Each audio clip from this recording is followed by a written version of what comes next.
ਤੇਰੀ ਗੱਲ ਵੀ ਠੀਕ ਏ ਭਾਈਆ, ਤੇਰੀ ਗੱਲ ਵੀ ਠੀਕ ਏ ਭਾਈਆ। ਪੱਥਰ ਉੱਤੇ ਲੀਕ ਏ ਭਾਈਆ। ਇਹ ਜਿਹੜਾ ਮੈਂ ਹਾਸਾ ਹੱਸਿਆ, ਹਾਸਾ ਨਹੀਂ ਏ, ਚੀਕ ਏ ਭਾਈਆ।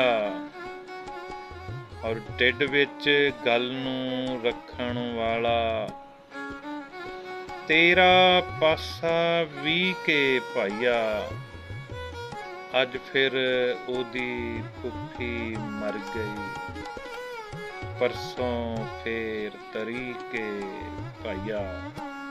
ਔਰ ਆਪਣੇ ਅੱਬੇ ਦੇ ਘਰ ਜੰਮ ਕੇ, ਆਪਣੇ ਅੱਬੇ ਦੇ ਘਰ ਜੰਮ ਕੇ ਕਾਹਨੂੰ ਲਾਈ ਲੀਕੇ ਭਾਈਆ। ਤੇਰੀ ਗੱਲ ਵੀ ਠੀਕ ਏ ਭਾਈਆ। ਪੱਥਰ ਉੱਤੇ ਲੀਕੇ ਭਾਈਆ, ਪੱਥਰ ਉੱਤੇ